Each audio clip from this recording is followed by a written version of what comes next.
Kung gusto mong kumita ng malaki dito, I suggest huwag ka mag-single head. Bakit? Ang laki ng perang pwedeng maiwala sa'yo pagdating ng oras. Bakit? Ito na example. Halimbawa, ang market mo, 4 na tao. Sabihin natin si A, si B, si C, si D. Sila yung mga recruit mo. Ngayon, ang ginawa mo, single head ka lang, ikaw.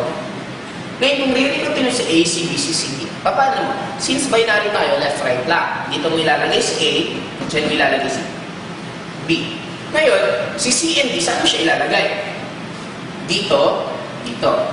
Ngayon, magkano ang kikitain mo? 4 na 500.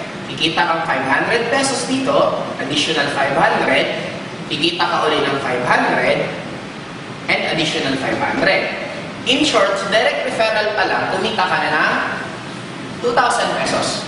Ngayon, since pipiring ka, 1,500, 1,500, pipiring ka ng 1,500, pipiring ka ng 1,500, magkano kikitain mo? Automatic, kumita ka na 5,500 pesos sa 4 mong recruit. Pero imagine yung pag 3 headers ka. Sabihin natin, ikaw to. Ikaw yan. Ikaw din yan. Okay, si U2, si 3. Ngayon, yung recruit mong 4, saan ilalagay? Dito mo ilalagay si A, dyan mo ilalagay si B, dyan mo ilalagay si C, si D. In short, ang maganda dito, mas nahiwalay mo.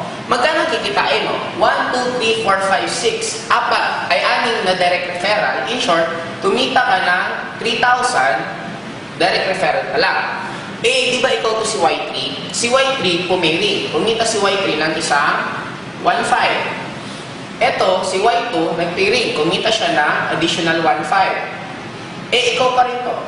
Magkano kikitain mo? 1,500, 3,000, 4,500. In short, kumita ka ng additional 4,500. Ilan lahat ang kinita mo? 10,500. Same effort. 4 ang recruit, 4 din dito, 4 din dito. Kaya lang, anong naging difference? Nag-differensya na magkano? Automatic differensya na agad ng 5,000 pesos. What more? Imagine mo na lang to. Sabihin na natin, pakita ko sa inyo. What if nag-recruit ulit? Sabihin natin, yung 4 na lang. Okay? Ito nag-recruit ng isa, ito nag-recruit ng isa, 1, 2, ito 3, ito 4. Magkano ang kikitain mo? Automatic, pipiling siya, kumita ka ng 1,500, 1,500, meron ng additional 3,000 pesos. What if ito, nag-recruit ng tig-isa? Isa. 1, 2, 3, 4. Si Y2, kumita siya ng 1,500. Si Y3, kumita siya ng 1,500. Si Y2, si Y, kumita siya ng 1,500, 3,000. Automatic, ang total mong tinita, 6,000. Magkano ng difference? 3,000.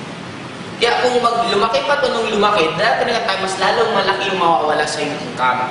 Kaya kung ang plano mo dito naman, karirin talaga to, in short, gusto mo talagang kumita dito ng malaki at tatrabahoin mo, suggest 3 to 7 heads, yun ang gawin mo. Napakaganda naman. Huwag ka lang magsisingle head kasi darating talaga ang time, manginghinayang ka. Pwede kang mawala ng milyon. Imagine mo, pag lalong dumami yan, ito nga, nag-negative ko talagang 3,000. What if 10 dyan, that is already 30,000. Kaya I suggest, itong gawin mo kung gusto mong kumita dito ng malaki.